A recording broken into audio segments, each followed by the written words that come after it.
আসন্ন জাতীয় সংসদ নির্বাচন ঘিরে বহু প্রত্যাশিত নির্বাচনী রোডম্যাপ ঘোষণা করেছে নির্বাচন কমিশন।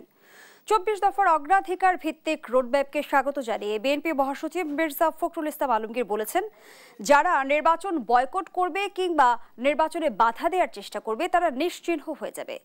জামায়াত ইসলামী বলছে যে রোডম্যাপ ঘোষণা ইসির একটি রুটিন ওয়ার্ক, তবে পিআর পদ্ধতি ঠিক করে নির্বাচনী রোডম্যাপ ঘোষণার আহ্বান জানিয়েছে দলটি।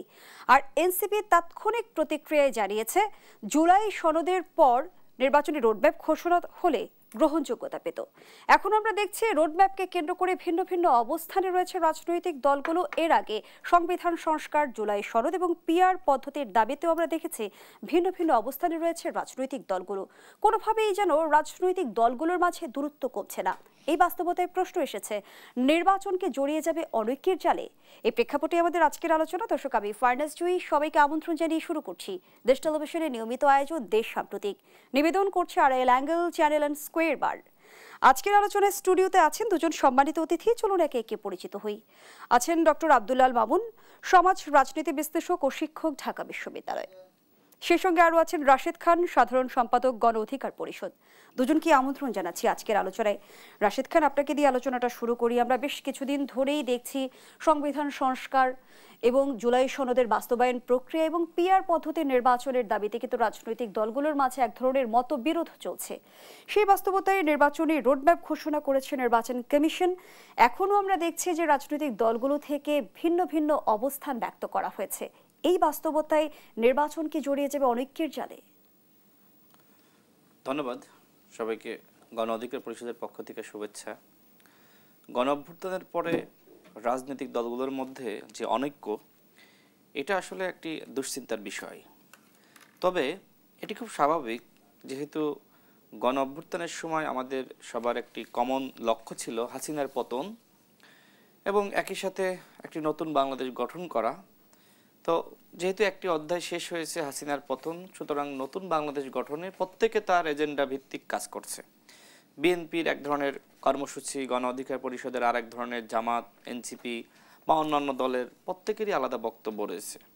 এখন বক্তব্য ভিন্ন হতে পারে, কিন্তু যদি নতুন বাংলাদেশ আপনি গঠন করতে চান তাহলে কিছু বিষয়ে অবশ্যই আপনাকে ঐক্যমত পোষণ করতে হবে। যেমন নির্বাচন। আপনি যদি এখন এই নির্বাচনকে কেন্দ্র করে নতুন নতুন দাবি সামনে হাজির করেন, সেক্ষেত্রে নির্বাচন হওয়ার ক্ষেত্রে নানান ধরনের প্রতিবন্ধকতা সৃষ্টি হবে।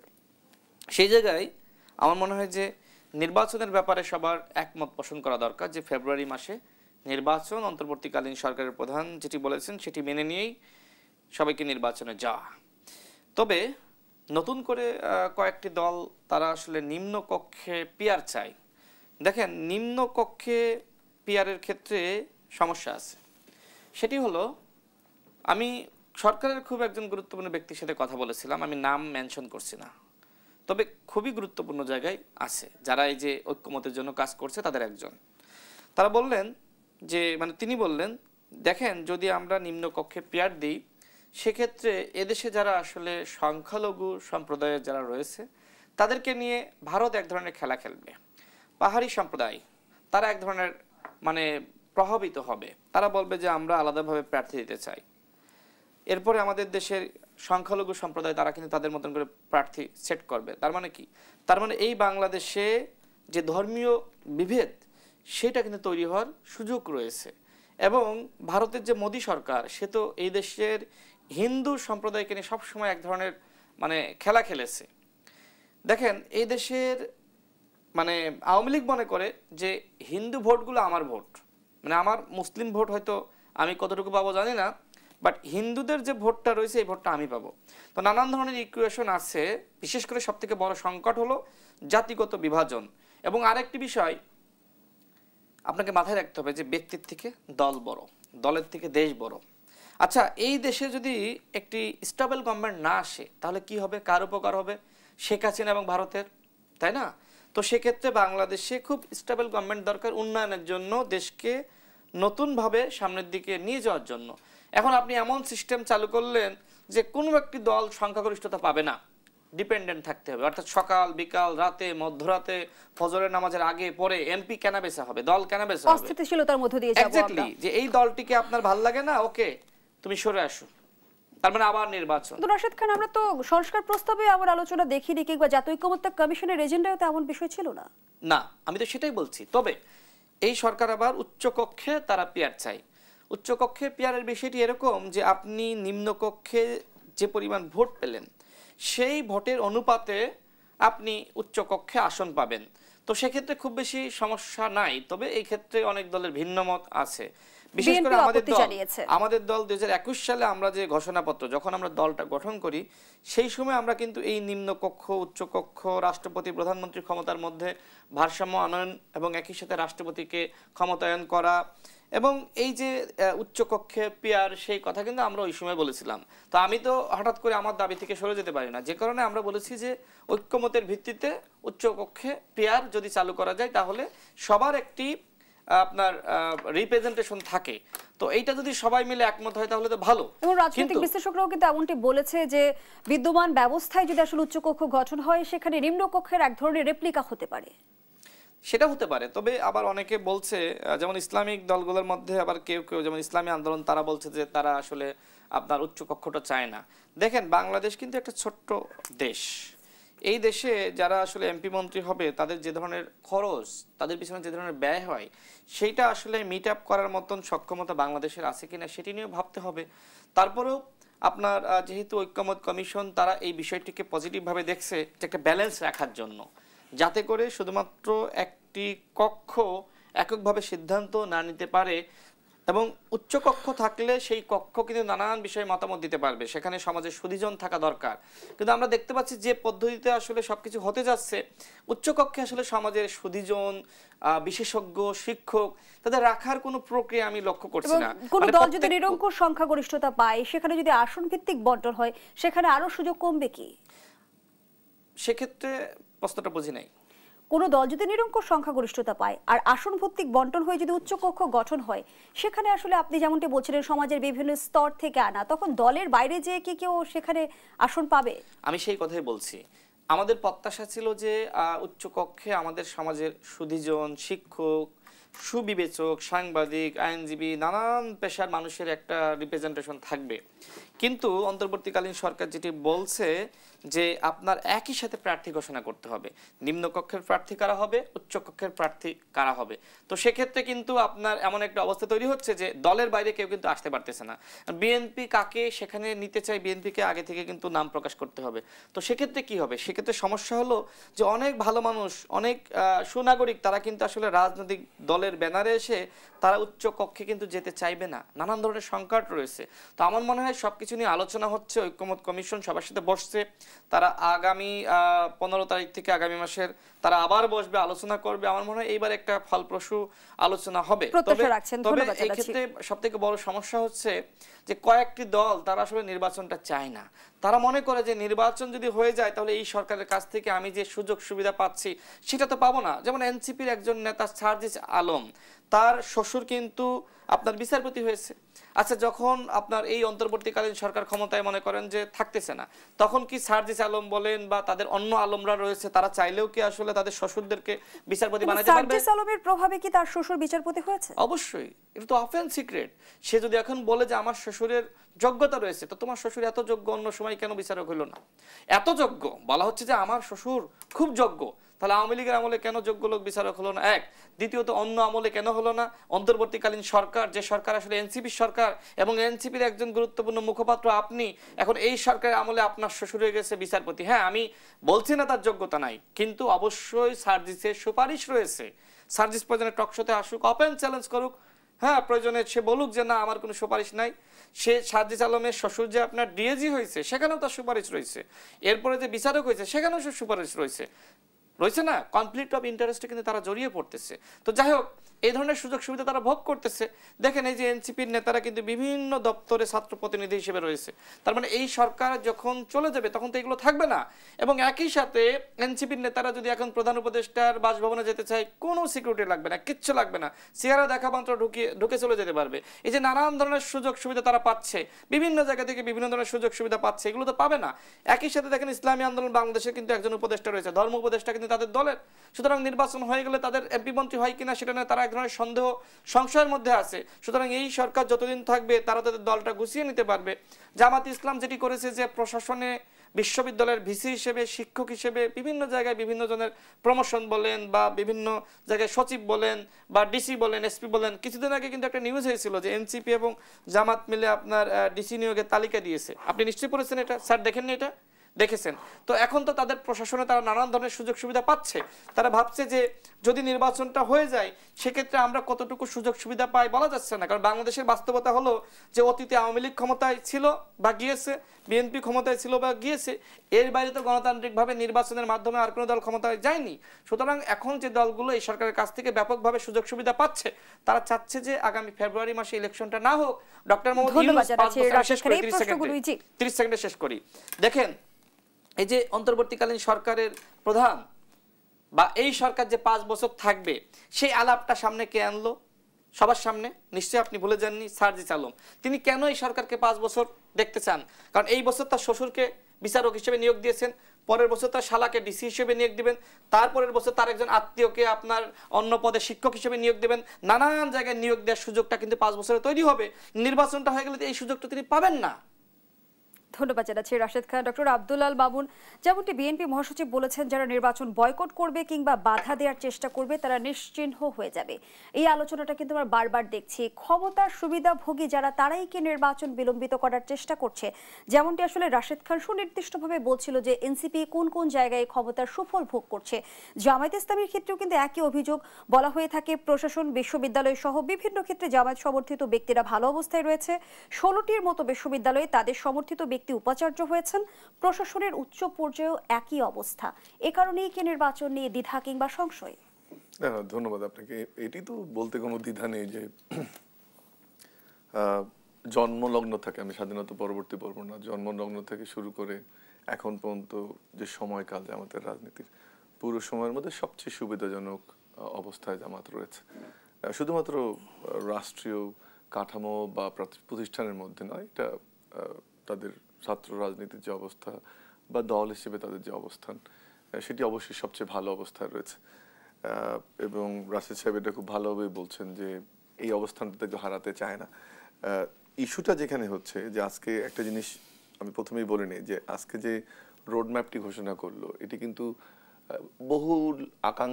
বহু কাঙ্ক্ষিত একটি রোডম্যাপ, এবং রাজনৈতিক দলগুলোর একেবারে আলটিমেট গোল হচ্ছে যে ক্ষমতায় যাওয়া নির্বাচনী প্রক্রিয়ার মাধ্যমে। সেই ঘোষণাটি যখন আসলো, আমার মনে হয় 9 সালের পরে এরকম একটি ঘোষণা সবচেয়ে কাঙ্ক্ষিত একটি ঘোষণা ছিল আমাদের সবার জন্য।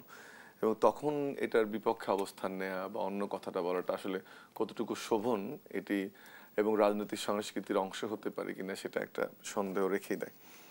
দ্বিতীয় হচ্ছে যে এই কর্মপরিকল্পনাটা আমি মনে করি যে 3টি জিনিস আমাদের একটা সুবিধাজনক অবস্থায় গেল, বা 3টি অ্যাচিভমেন্ট। একটা যে নির্বাচন কেন্দ্রিক যে অনিশ্চয়তা তৈরির চেষ্টা করা হচ্ছে বা বলা হচ্ছে, যে কথাটা আপনি আমার প্রশ্নে আনলেন, সেটিকে ছাপিয়ে অনিশ্চয়তা কিছুটা হলেও কমবে, এটি নিয়ে কোনো সন্দেহ নেই। আরেকটি দেখেন যে নির্বাচনের হয়তো ডিসেম্বরে আমরা ডেটটা পাবো, তফসিল না হলে সেটা সম্ভব না, কিন্তু এই যে নির্বাচনের যে রোড ম্যাপ ঘোষণা সেটা কিন্তু অনেক ক্ষেত্রে স্বস্তি নিয়ে আসবে। এবং যে নির্বাচনী আমেজ, সেটা এই স্বস্তির অংশ কিন্তু শুধু রাজনৈতিক নয়, এটা অর্থনৈতিক, বহির্বিশ্বের সাথে সম্পর্ক বিনির্মাণ সহ সমাজের বিভিন্ন স্তরে কিন্তু এটা স্বস্তির অবস্থা তৈরি করবে। আর তৃতীয় হচ্ছে যে আমরা যে জুলাই সনদের একটা বাস্তবায়ন প্রক্রিয়া খুঁজছি বা তার কোন প্রক্রিয়া বা কারণ লিগ্যাল ফ্রেমওয়ার্কটা খুঁজছি, আমি মনে করি সেটাতেও এটা একটা গতিশীল করবে বা গতি আনবে। কিন্তু একটি কথা না বললেই নয় যে এই তফসিলটা যে কোনো রাজনৈতিক দলকে খুব কেয়ারফুলি রিয়াক্ট করা উচিত ছিল, কিন্তু আমরা দেখছি সেই রিয়াকশনগুলো খুবই নিজস্ব ঘরনার বা নিজস্ব সুবিধার জন্য হয়েছে। এটা খুব দুঃখজনক। এটি মনে হয় মির্জা ফখরুল সাহেব ঠিক বলেছেন যে এই দীর্ঘদিনের অপেক্ষার পরে যখন একটা নির্বাচনের দিকে জাতি যাচ্ছে, এবং সত্যি কথা বলতে 2009-এর যে ইলেকশন, তারপরে গণতান্ত্রিক প্রক্রিয়া যখন একটা দেশ যাওয়ার চেষ্টা করছে, তার বিপক্ষে যখন আপনি অবস্থান নেবেন, কি বলে অবস্থান নেবেন? এখানে রাশেদ সাহেব সুন্দর করে বলছেন যে তাদের নিজস্ব স্বার্থের কারণে যদি হয়, সেটা এনসিপি হোক বা জামাত হোক, যেটা আপনিও সাইট করলেন বিভিন্ন পত্রিকা থেকে, যে সে সুবিধাজনক অবস্থার কারণে যদি গণতন্ত্রকে বাধাগ্রস্ত করা হয়, সেটিও একটি ফেসিবাদী চরিত্রের বহিঃপ্রকাশ কিনা সেটিও কিন্তু ভাবতে হবে। এবং সাধারণ মানুষ সেটাকে কিভাবে নেবে সেটিও একটি বড় প্রশ্ন হিসেবে দেখা দেবে। আমি দুটো জিনিস আপনার সামনে একটু নিয়ে আসি, রাশেদ সাহেব যে আলোচনাটা করলেন তাকে একটু থিওরিটিক্যালি বলার জন্য। এরকম অভ্যুত্থান পরবর্তী সময়ে আমরা বলি যে মিউচুয়ালি হান্টিং সেটেলমেন্ট, বা যে দলগুলো থাকে গণ অভ্যুত্থানের পেছনে, তারা তাদের স্টেক ইনশিওর করার চেষ্টা করে, এবং সেই স্টেক ইনশিওর করতে এটা খুব স্বাভাবিক প্রক্রিয়া, যে কেকটা থাকে ক্ষমতার, সেখান থেকে ভাগ নেয়া। কিন্তু সমস্যাটা হচ্ছে যে আমাদের এখানে আমরা রাজনৈতিক দলগুলোর কথা বলছি, যেটাকে ডি জুরি বলি আমরা, যে তাদের একটা লিগ্যাল রাইট রয়েছে। কিন্তু এখন পর্যন্ত এনসিপি কিন্তু একটা ডি জুরি ফ্যাক্টর, কোনো রেজিস্টার্ড প্রতিষ্ঠান না, কিন্তু তাদের যে স্টেক তৈরি করার চেষ্টা করা হচ্ছে, বা এরা আমাদেরই স্টুডেন্ট, কিন্তু যে প্রক্রিয়ায় তারা নতুন বাংলাদেশের বন্দোবস্তের কথা বলেছে, নতুন রাজনীতির কথা বলছে, আমি কিছুটা হতাশাগ্রস্ত সেক্ষেত্রে। এবং তাদের যে আচরণ বা তাদের যে পুরনো রাজনীতির ধারে ফিরে যাওয়ার যে ঘটনাগুলো আমরা দেখছি, সেটা কিন্তু আমাদেরকে আহত করে। কারণ আপনি যখন নতুন রাজনৈতিক বন্দোবস্তের কথা বলবেন, আপনার আত্মীয়ের যোগ্যতাকে আমি কোনোভাবে এখানে সার্জিসের কেসটাকে শুধু আনছি না, ধারাবাহিকভাবে যদি কয়েক মাস দেখি আমরা, সেখানে যে নতুন বন্দোবস্তের যে আদর্শের জায়গাটা, সেখান থেকে কিন্তু অনেকটা বিচ্যুতি আমরা দেখেছি। এখন আপনি সেই বিচ্যুত হয়ে আপনি যদি আপনার সেই পজিশনটা এমনভাবে ধরে রাখেন যে আপনি সরকার যেহেতু আপনার কথা মতো চলে বা আপনি সুবিধা নিতে পারবেন এবং তার জন্য নির্বাচনকে পেছানোর প্রক্রিয়ার মধ্যে যুক্ত হন, সেটিও দুঃখজনক। একটি জিনিস আমার মনে হয় খুব খোলাসা করা দরকার, সেটা হচ্ছে যে আমাদের যে গণতন্ত্রের উত্তরণের আকাঙ্ক্ষা গত দীর্ঘদিন থেকে আমরা করছি, সেক্ষেত্রে যদি জুলাই সনদকে বা অন্য কথায় সংস্কারকে বা বিচারকে সামনে আনা হয়, সেটি কিন্তু সবচেয়ে দুঃখজনক বিষয় হবে। কারণ আপনি গণতন্ত্রের উত্তরণের কোনো কন্ডিশন দিতে পারেন না। অন্যদিকে আপনি একটা জিনিস দেখবেন যে এই জুলাই সনদের যে বড় বড় অর্জনগুলো, অনেকগুলোর একমত কিন্তু হয়েছে রাজনৈতিক দলগুলো, তারা অনেক বিষয় একমত। সেগুলোর ক্ষেত্রে দেখবেন যে একটা সিস্টেমেটিক প্রোপাগান্ডা আছে, যেগুলোতে দ্বিমত, সেগুলোকে সামনে আন। আবার আপনি মেইন স্ট্রিম মিডিয়াতে দেখবেন যে জুলাই সনদ নিয়ে মেইন স্ট্রিম মিডিয়ার যে খবর, দেখবেন যে সোশ্যাল মিডিয়া বা যেটাকে বট আইডি করা হচ্ছে, ফেক আইডি বলা হচ্ছে, তাদের মাধ্যমে দেখবেন নেগেটিভ জিনিসগুলোকে প্রচার করা হচ্ছে। কেন? এমনভাবে দেখানো যে মূল যে রাজনৈতিক দল বা বিএনপি সহ সমমনা যে রাজনৈতিক দলগুলো, তারা হয়তো সংস্কার চাচ্ছে না, কিন্তু এটা বলা হচ্ছে না যে সংস্কারের অনেক ক্ষেত্রে কিন্তু একমত প্রতিষ্ঠিত হয়েছে। কিন্তু ডক্টর আব্দুল আল মামুন, বর্তমান সময় আমরা যেমনটি দেখছি যে জুলাই সনদের সে ঐক্য অনৈক্যের জায়গাটা ছাপিয়ে সবচেয়ে বেশি বিতর্ক হচ্ছে সংবিধানের উপর জুলাই সনদের স্থান ইস্যুকে কেন্দ্র করে। সে আলোচনায় ফিরবো বিরতির পর। দর্শক, দেশ সাম্প্রতিকের এ পর্যায়ে একটা বিরতি নিচ্ছি, সাথেই থাকুন। আবার আমন্ত্রণ, দেখছেন দেশ টেলিভিশনের নিয়মিত আয়োজন দেশ সাম্প্রতিক, নিবেদন করছে Arail angle channel and square বার। আমরা আবারও ফিরছি আলোচনায়। ডক্টর আব্দুল আল মামুন, যে প্রশ্নটি রেখে বিরতিতে গিয়েছিলাম, এই মুহূর্তে আমরা দেখছি সংস্কার প্রস্তাবের বিতর্ক ছাপিয়ে সংবিধানের ওপর জুলাই সনদের স্থান ইস্যুকে কেন্দ্র করে নতুন করে বিতর্কে জড়াচ্ছে রাজনৈতিক দলগুলো, যেখানে বিএনপি বিরোধিতা করছে বিষয় এবং জামায়াত ইসলামী এবং এনসিপি কমিশনের সিদ্ধান্তকে স্বাগত জানিয়েছে। তাহলে দলগুলোর এই সংকটের বিভেদ কিভাবে নিরসন হবে? না, এটা একেবারে খুবই দুঃখজনক যে জুলাই সনদকে সংবিধানের উপরে স্থান দেয়া। আপনি কোনোভাবেই স্বাধীনতা যুদ্ধের সাথে, মুক্তিযুদ্ধের সাথে জুলাইকে তুলনা করতে পারেন না। হ্যাঁ, অবশ্যই এখানে অনেক মানুষ জীবন দিয়েছে, অনেক আহত হয়েছে, কিন্তু মুক্তিযুদ্ধ, স্বাধীনতা সংগ্রাম এটি একটি ডেলিবারেট প্রক্রিয়া বলে আমি মনে করি, এবং এখানে কোনোভাবে আরো প্রজ্ঞার পরিচয় দেওয়া উচিত ছিল। কারণ আপনি যদি একটু খেয়াল করেন যে এই জুলাই আন্দোলনের পর থেকে আন্দোলনটাকে জামায়াত ইসলামী এমনভাবে তুলে ধরার চেষ্টা করেছে, এমনভাবে এটাকে সামনে আনার চেষ্টা করেছে যে এটি একটি অনেক বড় অর্জন, মুক্তিযুদ্ধের চেয়ে বড় অর্জন। এবং আমি ইউনূস স্যারের প্রতি রেসপেক্ট রেখে বলছি যে উনি যখন প্রথম বললেন দ্বিতীয় স্বাধীনতা, এটাকে জামাত তাদের একটা অস্ত্র হিসেবে পেয়ে তাদেরকে প্রথম স্বাধীনতা বানানোর চেষ্টা করছে। এবং খুবই দুঃখজনক যে এখন আমরা দেখছি যে এই কমিশনও ওই পথে হাঁটছে। এবং গতকাল বিএনপি মহাসচিবও কিন্তু অভিযোগ করেছে যে অনেক চেষ্টা চলছে ৭১-এর কথা ভুলিয়ে দেওয়ার, কিন্তু সেটা ভোলা সম্ভব না। আরো একটা খারাপ লাগার বিষয় হচ্ছে যে এনসিপি যে রোলটা এক্সপেক্ট করেছিলাম, যে এটা তো আমার একটা বড় অর্জন হতে পারে, যেখানে আমি নেতৃত্ব দিয়েছি, আমি অনেক কিছু অর্জন করেছি, যেটা একটু আগে বললাম যে অনেক মানুষ জীবন দিয়েছে, আহত হয়েছে, কিন্তু সেটাকে মুক্তিযুদ্ধের উপরে তুলে আনা বা সংবিধানের উপরে স্থাপন করা, এই প্রচেষ্টা মনে হয় ঠিক না। এবং এখানে আমি কিছুটা ফখরুল সাহেবের সাথে একমত যে উনি যেটা বলছেন যে ৭১কে ভুলিয়ে দিয়ে যারা রাজনীতিতে নতুন ৭১কে সামনে আসতে চায় বা জুলাইকে আনতে চায়, এটা সেই গোষ্ঠীটার পারপাস সার্ভ করা হয়ে যাচ্ছে কিনা, ১ নাম্বার। ২ নম্বর হচ্ছে যে পৃথিবীর আপনি যদি এই রাজনৈতিক পরিক্রমার ইতিহাস দেখেন, মুক্তিযুদ্ধকে ছাপিয়ে গণ অভ্যুত্থান সামনে এসেছে বা প্রথম সংবিধানকে ছাপিয়ে পরবর্তীতে সংবিধান রচিত হয়েছে, এরকম তো একটি উদাহরণ আপনি দিতে পারবেন না। হ্যাঁ, পুনর্লিখন হয়েছে, পুনঃস্থাপন হয়েছে, কিন্তু সেখানে মুক্তিযুদ্ধকে বাদ দিয়ে আপনি জুলাই অভ্যুত্থানকে আনবেন, এরকম এটি কোনোভাবেই গ্রহণযোগ্য না। গতকাল মির্জা ফখরুল ইসলাম আলমগীর যেমনটি বলেছে, যারা ৭১-এ আমাদের মুক্তিযুদ্ধে অপকর্ম করেছে তারাই অনেক বড় বড় কথা বলছে। আজ অনেক বেশি সজাগ থাকতে হবে। আমরা যদি মনে করি জিতে গেছি তাহলে বিরাট ভুল হবে। না, ওটা একটা কয়েকদিন আগে আমি আপনাদের টক শোতেই বললাম, না নাকি গতকালকে পরশুদিন বোধহয় একটা টক শোতে বললাম যে জামাত ইসলামী যে রাজনীতিটা করছে সেটা তো ধর্মের ভিত্তিতে এবং নিজেদেরকে এমনভাবে দেখানো সবচেয়ে সৎ চরিত্রবান যোগ্যতা ভিত্তিক মানুষের মডেল হিসাবে। কিন্তু আমি সম্প্রতি জুলাই মাস, আপনার ফেব্রুয়ারি থেকে জুলাই, এই সময়ে বাংলাদেশের 3টি লিডিং নিউজ পেপারের একটা ডাটা অ্যানালাইসিস করে দেখিয়েছিলাম যে এই সময়ে এই আপনার চাঁদাবাজি, ধর্ষণ, লুটতারাজ সহ জামাত মিনিমাম 32টি এভিডেন্স ভিত্তিক অপকর্মের সাথে জড়িত। এটা আমি আপনার এখানে বোধহয় একদিন বলে গেলাম গত ইয়াতে। তাহলে তারা যখন অন্য দলকে বলছে যে দুর্নীতি করছে বা অন্য দল অপকর্ম করছে, কিন্তু জামাত তো তার চরিত্রটাকে এমনভাবে উপস্থাপন করে এবং তারা যদি ধর্মের রাজনীতি করে সেক্ষেত্রে মানুষের এক্সপেকটেশন কিন্তু তাদের থেকে বেশি। এখন একটা হচ্ছে যে একদিকে তারা যেমন মুক্তিযুদ্ধকে ভুলিয়ে দেওয়ার চেষ্টা বা প্রচেষ্টা করছে এবং এমনভাবে রাজনীতির মাঠে জামাত নিজেদেরকে জাহির করছে যে বাংলাদেশের সবচেয়ে বড় রাজনৈতিক দল, সবচেয়ে পরিশীলিত রাজনৈতিক দল, সবচেয়ে বড় বোধহয় অ্যাচিভমেন্ট আছে। কিন্তু একটা জিনিস আপনি দেখবেন যে এই যে সংস্কার প্রক্রিয়া জামাতের ভিন্ন অবস্থান বা এই যে জুলাই সনদ বাস্তবায়নের ক্ষেত্রে ভিন্ন অবস্থান, এটা কিন্তু জামাতের চরিত্রের একটি ঐতিহাসিক অংশ।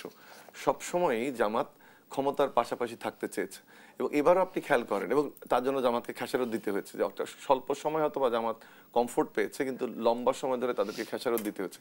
এবারও কিন্তু জামাতের পজিশনটা যেহেতু আপনি কোর্টে বলেন, বিভিন্ন প্রতিষ্ঠানে বলেন, বা আপনি শুরুতে এটা বলেছিলেন যে বিভিন্ন জায়গায় তারা ভালো অবস্থানে আছে, তারা মনে হচ্ছে এটা বোধহয় একটা লং টার্ম পলিটিক্যাল অ্যাচিভমেন্ট হবে, কিন্তু তাদের যে ঐতিহাসিক রাজনীতির ভুল সেটি কিন্তু আবারও পুনরাবৃত্তি ঘটছে। বরং আমি মনে করি এখন সুযোগ ছিল জামাতের এবার সবচেয়ে ভালো অবস্থানে থেকে যে মুক্তিযুদ্ধে যে তাদের রোল সেটাতে ক্ষমা চাওয়া, যে নতুন রাজনীতি করা, সেই সুযোগটা কিন্তু আমি আরো অনেকবার এটা বলেছি।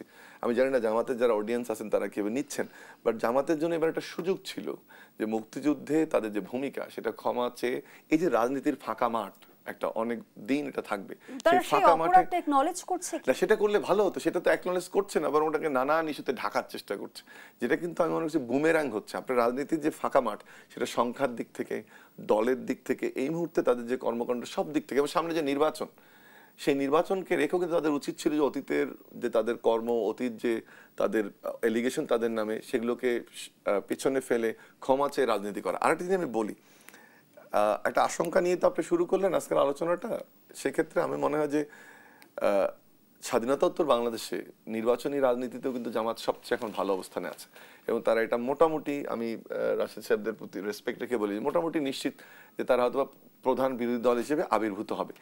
আমার মনে হয় যে এখন যা কিছু করছে জামাত, সেটা হচ্ছে ওই যে প্রথম যে কথাটা আমি বলছিলাম যে এটা স্টেকটা যত বেশি নেওয়া যায়, কিন্তু আলটিমেটলি এটা সবার জন্য একটা উইনিং সিচুয়েশন।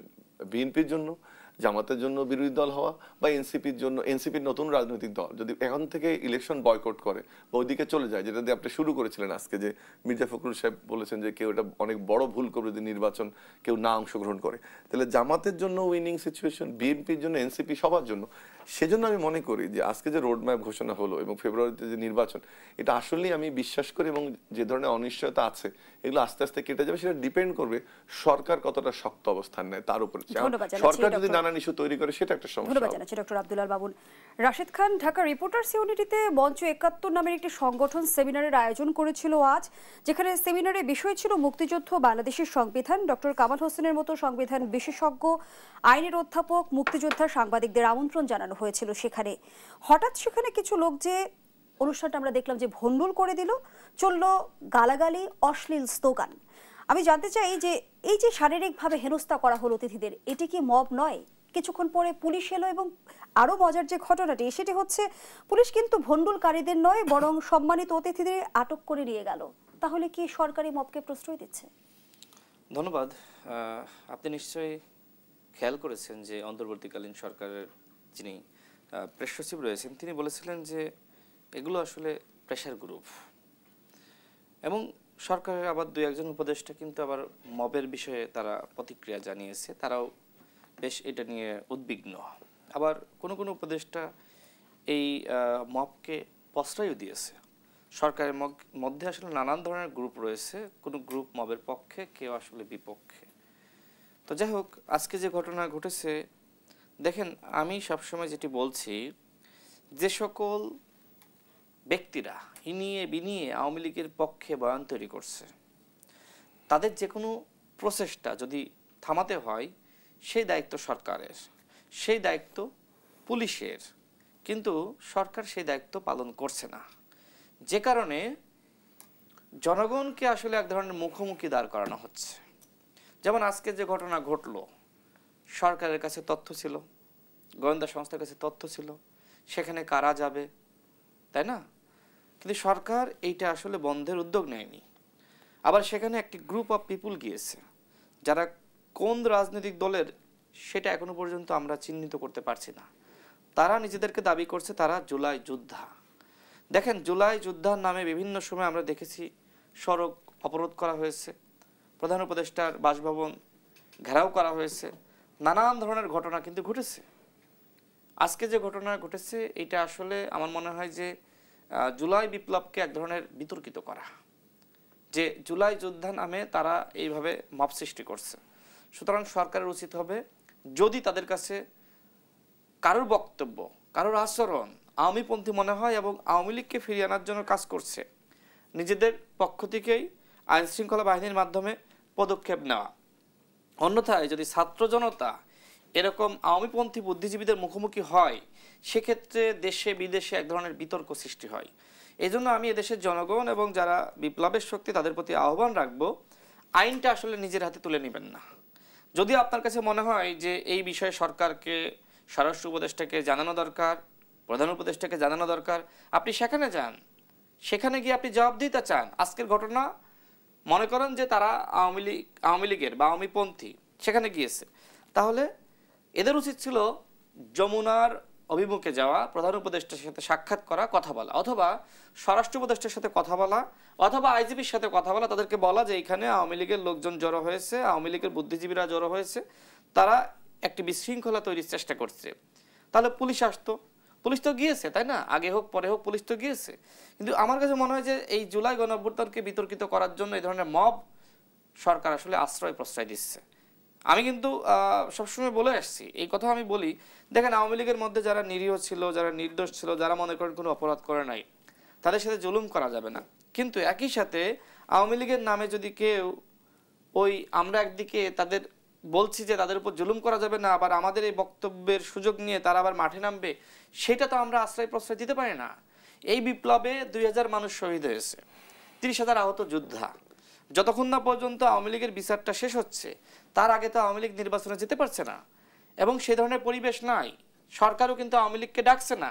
তাহলে আওয়ামী লীগকে যেহেতু ডাকতেছে না, তাহলে আওয়ামী লীগের মোটামুটি আওয়ামী লীগ বেনিফিট পায়, আওয়ামী লীগের পক্ষে বয়ান যায়, বক্তব্য দেয়, তাদেরকে যে টকশোতে বিভিন্ন জায়গায় ডাকা হচ্ছে, তাদেরকে বিভিন্ন জায়গায় বক্তব্যের সুযোগ তৈরি করে দেওয়া হচ্ছে। সামাজিক যোগাযোগ মাধ্যমে তারা আজকে দেখেন, আমি যদি একটা পোস্ট দেখি যে সেখানে আসলে ম্যাক্সিমামই আসলে আওয়ামী লীগের লোকজন বাজে কমেন্ট করছে। আওয়ামী লীগ একটা বট বাহিনী তৈরি করেছে, আওয়ামী লীগ কিন্তু নানানভাবে ফিরে আসার চেষ্টা করছে।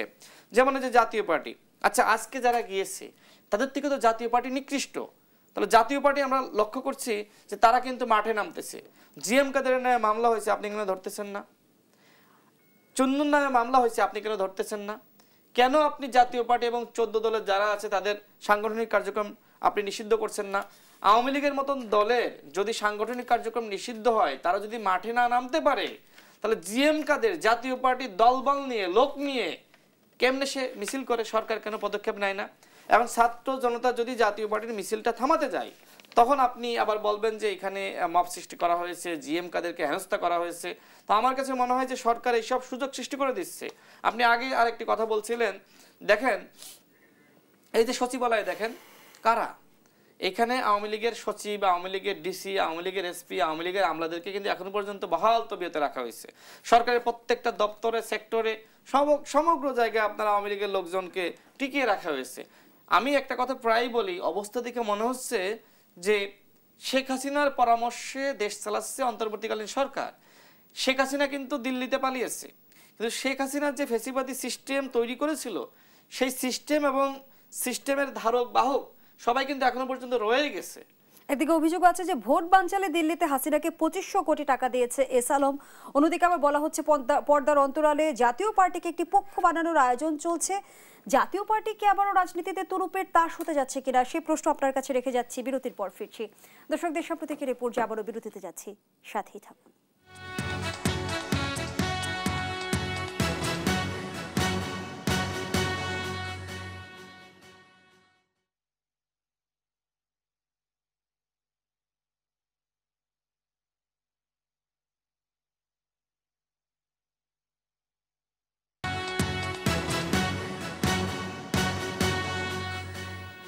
আবার আমন্ত্রণ, দেখছেন দেশ টেলিভিশনের নিয়মিত আয়োজন দেশ সাম্প্রতিক। আমরা আবারও ফিরছি আলোচনায়। রাশেদ খান একদিকে বিএনপি মহাসচিব অভিযোগ করেছেন, গণতন্ত্রের পক্ষের শক্তি ক্ষমতায় আসুক, অন্তর্বর্তী সরকারের একটি অংশই তেমনটি চায় না। অন্যদিকে আবার রাজনৈতিক অঙ্গনে গুঞ্জন, পর্দার অন্তরালে জাতীয় পার্টিকে একটি পক্ষ বানানোর আয়োজন চলছে। প্রশ্ন আপনার কাছে যে সামনের দিনের রাজনীতিতে জাতীয় পার্টি আবারও কি তুরুপের তাস হতে যাচ্ছে কিনা? দেখেন, জাতীয় পার্টিকে নিয়ে এ ধরনের চক্রান্ত করছে ভারত, এবং এদেশে যারা আসলে আওয়ামী লীগের এজেন্ট রয়েছে, বুদ্ধিজীবী নামধারী কতিপয় ব্যক্তি, তারা এই চেষ্টা করছে। কিন্তু এই কাজ করে আসলে খুব বেশি ফসল ঘরে তুলতে পারবে না জাতীয় পার্টি বা ভারতীয় র বা এদেশের আওয়ামী লীগের এজেন্টরা। এর কারণ হলো, জনগণ কিন্তু আসলে ব্যাপকভাবে সচেতন। জনগণ যেটি মনে করে, যারা আওয়ামী লীগ করেছে এবং আওয়ামী লীগের যারা দোসর ছিল, জাতীয় পার্টি এবং 14 দল, তাদের কেউ আগামী নির্বাচনে অংশ নিতে পারবে না।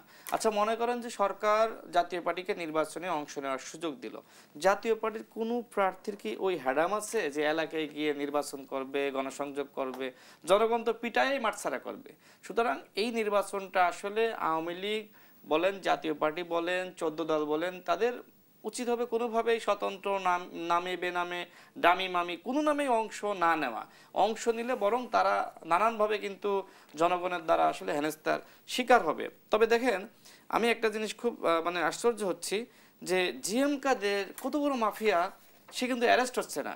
শেখ হাসিনার থেকে বড় মাফিয়া কি জিএম কাদের? সরকারের কাছে প্রশ্ন রাখছি। আমি যতটুকু জানি যে সরকারের কয়েকজন উপদেষ্টা কিন্তু জিএম কাদেরকে রক্ষা করতে চেষ্টা করেই যাচ্ছে, এবং এই কারণে কিন্তু জিএম কাদের এখনো পর্যন্ত অ্যারেস্ট হয়নি। আর জনাব মির্জা ফখরুল ইসলাম আলমগীরের যে বক্তব্য আপনি বললেন, দেখেন, নির্বাচন নিয়ে কিন্তু কয়েকজন উপদেষ্টা সবসময় চেষ্টা করেছে যে নির্বাচনটা না হোক, সরকার মিনিমাম 5 বছর থাকুক এবং সরকার ঘনিষ্ঠ একটি রাজনৈতিক দল তৈরি হোক। বিশেষ করে এনসিপিকে তারা নানানভাবে পেলে পুষে বড় করার চেষ্টা করেছিল। কিন্তু প্রধান উপদেষ্টা এই ব্যাপারে আসলে খুবই বিরক্ত যে আমি কেন আসলে অন্য একটি দলের জন্য নির্বাচন পিছাবো। তারা তো পর্যাপ্ত সময় পেয়েছে, 2 বছর কি কম সময়? প্রায় 2 বছর কিন্তু তারা সময় পেয়েছে। কিন্তু এনসিপি এখনো পর্যন্ত দলের নিবন্ধনটা পায় নাই। নির্বাচন কমিশন ইতিমধ্যে বলেছে যে নির্বাচন কমিশনের যে শর্ত সেটা তারা পূরণ করতে পারে নাই। পরবর্তীতে তাদের কিন্তু আবার সুযোগ দিয়েছে, এই সুযোগ যদি কাজে লাগিয়ে নিবন্ধন পায় ভালো। আমার মনে হয় যে আগামী নির্বাচনে অবশ্যই এনসিপির উচিত হবে নির্বাচনে যাওয়া। মির্জা ফখরুল ইসলাম আলমগীর যেটি বলেছে যে নির্বাচনে যে দল অংশ নেবে না সেই দল হারিয়ে যাবে। আমিও মনে করি আপনি ডক্টর মোহাম্মদ ইউনূসের অধীনে নির্বাচনে যাবেন না তো কার অধীনে নির্বাচনে যাবেন? এতদিন তো আপনি বলেন না যে নিম্নকক্ষে আপনার পেয়ার লাগবে। আজকে দেখলাম জামাতের একজন নেতা তাহের সাহেব বলছে যে যারা পেয়ার বোঝে না তাদের দেশ চালানোর দরকার নাই। তো আমার কথা, আপনি পেয়ার এত ভালো বোঝেন তো এতদিন চাননি কেন? আজকে কেন চাচ্ছেন? প্রার্থী তো দিয়ে দিয়েছে সবার। হ্যাঁ, আর সবার আগে কিন্তু আপনি খোঁজ নিয়ে দেখেন যে সারা দেশে কিন্তু সবার আগে কিন্তু জামাত প্রার্থী ঘোষণা করেছে, ইসলামী আন্দোলন প্রার্থী ঘোষণা করছে, এমনকি এনসিপি প্রার্থী ঘোষণা করেছে, আমরাও করেছি। আমার মনে হয় যে এইবার এইভাবে পেয়ার লাগবে, ঠিক আছে, উচ্চ কক্ষে আপনি আলাপ আলোচনা করেন। উচ্চ কক্ষে যদি পেয়ার হয় আপনার রিপ্রেজেন্টেটিভ থাকবে, কিন্তু নিম্নকক্ষে পেয়ার হলে তো দেশের জন্য ক্ষতি। নিম্নকক্ষে পেয়ার হলে এদেশে কখনো স্টেবল গভর্নমেন্ট আসবে না। নিম্নকক্ষে পেয়ার হলে এদেশে ধর্মীয় বিভেদ বাড়বে, মুসলমানরা একদিকে, হিন্দুরা একদিকে, বৌদ্ধরা একদিকে, পাহাড়িরা একদিকে, আদিবাসীরা একদিকে। আপনি তখন কি করবেন? এইগুলো আপনাকে ভাবতে হবে। আজকে আমরা লক্ষ্য করছি যে ইসলামিক দলগুলো এক হচ্ছে। জামাত ইসলাম কার সাথে জোট বাঁধতে চায়? যে জামাত ইসলামকে বলা হয়েছে ইসলামী আন্দোলনের একজন নেতা, তিনি বলেছেন যে যদি কখনো এই দেশে কমিউনিস্টরা ক্ষমতায় আসে তাহলে ইসলাম কায়েম করা যাবে, জামাত ইসলাম যদি ক্ষমতায় আসে তাহলে কখনো ইসলাম কায়েম করা যাবে না। আজকে আপনি বলছেন যে আমরা ইসলামিক দলগুলো এক হচ্ছে কিসের ভিত্তিতে? ক্ষমতার ভিত্তিতে, ক্ষমতার ভাগাভাগির ভিত্তিতে। আপনারা যদি এক আল্লাহকে বিশ্বাস করে এবং কোরআনকে মেনে, নবীকে মেনে যদি এক হতেন তাহলে জনগণ কিন্তু আপনাদের এটাকে সাপোর্ট দিত। কিন্তু আপনারা কিন্তু কখনো এইভাবে এক হননি। আপনার যে শত্রু ছিল আপনার বিরুদ্ধে বলেছে, আপনাকে বলেছে যে আপনি ক্ষমতায় আসলে কখনো ইসলাম কায়েম হবে না, আজকে তার সাথে আপনি আসন ভাগাভাগি করতেছেন। আর আপনি আগামী নির্বাচনে ডক্টর মোহাম্মদ ইউনূসের অধীনে যেতে পারবেন না। দেখেন আপনি তো বিএনপির সাথে যখন ছিলেন, হ্যাঁ, তখন তো আজকাল দেখি যে তাদের নেতাকর্মীরা আমাদেরকে বিভিন্নভাবে কমেন্ট করে যে বিএনপির দালাল। তো জামাত ইসলাম যখন বিএনপির সাথে ছিল তখন তারা বিএনপির দালাল হয়নি? তখন তারা বিএনপির দালাল ছিল না? বিএনপির কাছ থেকে তারা আসন নেয়নি, মন্ত্রিত্ব নেয়নি? আজকে আমাদেরকে বলছে বিএনপির দালাল। আজকে আমি ফেসবুকে ঢুকতে পারি না, দেখি জামাতের লোকজন, শিবিরের লোকজন আমাদেরকে নানানভাবে কটাক্ষ করে। তো জামাত শিবির যে সময় বিএনপির সাথে ছিল সেই সময়কে আমরা কটাক্ষ করেছি? আমরা এখন কি চাই? আমরা তরুণরা যেটি বলছি, দেখেন এই গণ অভ্যুত্থানের পরে দরকার একটি জাতীয় সরকার। জাতীয় সরকার গঠন না করলে এই দেশ আপনি চালাতে পারবেন না। ডক্টর মোহাম্মদ ইউনূস আজকে ব্যর্থ কেন হচ্ছেন? কারণ তিনি গণ অভ্যুত্থানের পরে সবাইকে নিয়ে সরকার গঠন করা দরকার ছিল, সেটি তিনি করেন নাই। আগামীতেও যদি জাতীয় সরকার যেই ক্ষমতায় আসুক না কেন জাতীয় সরকার গঠন না করলে সে দেশ চালাতে পারবে না। বিএনপি ক্ষমতায় আসলেও বিএনপি যদি জাতীয় সরকার গঠন না করে, বিএনপি অবশ্যই এই বিষয়ে বলেছে যে তারা ক্ষমতায় আসলে জাতীয় সরকার গঠন করবে। জাতীয় সরকার গঠন করার একমাত্র পথ হলো যে সবাইকে নিয়ে একটি সরকার গঠন করতে হবে। সেক্ষেত্রে জামাত ইসলাম যদি মনে করে তারা জাতীয় সরকারে থাকবে, আলাপ আলোচনা করুক, কিন্তু সেই দিকে তাদের কোনো আলোচনা নাই। তারা এখন বিএনপিকে বলছে নব্য ফেসিবাস্ট, আমাদেরকে বলছে বিএনপির দালাল, অন্যদেরকে নানান ধরনের কথাবার্তা বলছে। 10 সেকেন্ডে শেষ করি। আমার মনে হয় যে আগামী নির্বাচনে যারা অংশ নিবে না তারা আসলেই রাজনীতি থেকে মাইনাস হবে, কারণ এই নির্বাচনটা সবার কাছে গ্রহণযোগ্য হবে। ডক্টর মোহাম্মদ ইউনূস আমাদের সবার কাছে গ্রহণযোগ্য। আমরা 3টি দল দেখেছি, জামাত ইসলাম, এনসিপি এবং ইসলামী আন্দোলন, সবসময় প্রধান উপদেষ্টার তারা প্রশংসা করেছে। আজকেও দেখলাম যে আপনার ইসলামী আন্দোলনের নেতা তারা কিন্তু বলছে যে প্রধান উপদেষ্টার ঘাড়ে ভূত। এমনকি আজকে দেখলাম যে জামাত ইসলামের নেতা তাহের সাহেব তিনি প্রধান উপদেষ্টার সমালোচনা করছেন। এনসিপির নেতারা বলছে প্রধান উপদেষ্টা বেঈমানি করেছে। আমার হাতে এক সময় একেবারেই কম। ডক্টর আব্দুল আল মামুন, যদি বিএনপি এবং তার সমমনারাই শুধুমাত্র নির্বাচনে অংশগ্রহণ করে এবং বাকিরা নির্বাচন থেকে পিছিয়ে যায়, সেই নির্বাচনের গ্রহণযোগ্যতা নিয়ে প্রশ্ন উঠবে কি? না, সেটা আমরা এই মুহূর্তে আমার মনে হয় যে অত দূরে প্রেডিক্ট করতে চাই না। আমার দৃঢ় বিশ্বাস যে দলগুলো অংশগ্রহণ করবে। আমি 3টা কারণ মনে করি যে কেন অংশগ্রহণ করবে। কারণ আপনি শুরুতে যেটা আমি বলেছিলাম যে গণতন্ত্রায়নের যে পদ্ধতি সেটি হচ্ছে নির্বাচন। আপনি একটি রাজনৈতিক দল, আপনি নির্বাচনে যাবেন, এখন যদি আপনি ওই পথ বেছে নেন, কি আর্গুমেন্টে নেবেন? আপনি সংস্কারকে সামনে আনবেন, আপনি কি বিচারকে সামনে আনবেন? সে আর্গুমেন্টগুলো ঠুনকো গণতান্ত্রিক উত্তরণের ক্ষেত্রে। তারপরে আপনি গণতন্ত্রের বিপক্ষে যাচ্ছেন বা গণতান্ত্রিক প্রক্রিয়ার উল্টো দিকে যাচ্ছেন। রাশেদ যে কথাটা বললো যে আপনি ডক্টর ইউনূসের সরকারের অধীনে নির্বাচনে যাবেন না, তো কার অধীনে আপনি নির্বাচনে যাবেন? সবচেয়ে সবার জন্য তার লেভেল প্লেইং ফিল্ড ইতিমধ্যে নিশ্চিত হয়েছে। 2 নম্বর দেখেন যে আপনি এত কিছুর অর্থ যদিও কোটা থেকে শুরু হয়েছিল, কিন্তু সেটা ছিল ফেসিবাদকে উৎখাত করা, একটা গণতান্ত্রিক প্রক্রিয়ায় ফেরা। তাহলে যারা শহীদ হলো, যারা জীবন দিল গণতন্ত্রের জন্য, বা গত 16-17 বছর যে মানুষের সংগ্রাম, তার বিপক্ষে আপনি অবস্থান নিচ্ছেন। তৃতীয় হচ্ছে দেশটা কেমন চলছে। আপনি যখন নির্বাচনে যাবেন, অবশ্যই এটা প্রশ্নবদ্ধ নির্বাচন হবে, তাহলে কি আপনি দেশকে অস্থিতিশীলতার দিকে আরো ঠেলে দিচ্ছেন না? আজকে গত কয়েকদিন আগে একটা জরিপ দেখেছেন আপনি, পিপিআরসি, যে 4 জনে 1 জন গরিব। আপনি সেই দেশের অর্থনীতিকে কোথায় নিয়ে যাবেন? বৈদেশিক বিনিয়োগ থমকে আছে, আপনি সেই বৈদেশিক বিনিয়োগকে কোথায় নিয়ে যাবেন? যে বেকাররা কোটার জন্য যুদ্ধ করলো, তাদের এমপ্লয়মেন্টের জন্য, সেটা কোথায় যাবে? শুধুমাত্র রাজনৈতিক দায়িত্বের কথা যেটা রাশেদ বললো সেটা কিন্তু না। আপনি অর্থনৈতিক দায়িত্ব নিতে হবে, বৈদেশিক সম্পর্কের দায়িত্ব নিতে হবে, আনএমপ্লয়মেন্টের দায়িত্ব নিতে হবে, গরিব মানুষের দায়িত্ব নিতে হবে যদি আপনি নির্বাচনে না যান। এবং এইসব পাশ কাটিয়ে আপনার রাজনৈতিক এজেন্ডার জন্য যদি আপনি নির্বাচনে না যান, এবং তার কারণে যে কথাগুলো আমি বললাম, এই ধরনের দায়িত্ব নিতে কি আপনি প্রস্তুত? সেজন্য আমি মনে করি যে এখনো একটু সময় আসেনি। এটা হয়তো বা আমি যে স্টেজটা দেখি যে যতটুকু পাচ্ছে স্টেকটা নিচ্ছে। একটা কথা ঠিক যে 2টো দল, এনসিপি এবং জামাত ইসলামী, এখন ক্ষমতায় কাছাকাছি থাকার কারণে কিন্তু তারা চাচ্ছেন নির্বাচন বিলম্বিত হোক। সেটি কিন্তু দীর্ঘদিন ধরে রাখা যাবে না। এবং আমার বিশ্বাস যে ফেব্রুয়ারিতে ইলেকশন হবে এবং সবগুলো রাজনৈতিক দল, একটু আগে যেটা আমি বলেছি, সবার জন্য একটা উইনিং সিচুয়েশন আছে, একটা সবার অংশগ্রহণমূলক নির্বাচন আমরা দেখব। অসংখ্য ধন্যবাদ জানাচ্ছি ডক্টর আব্দুল আল মামুন, ধন্যবাদ জানাচ্ছি রাশেদ খান আপনাকে। দর্শক, শেষ করছি দেশ সাম্প্রতিকের আজকের আয়োজন। ধন্যবাদ এতক্ষণ আমাদের সাথে থাকার জন্য।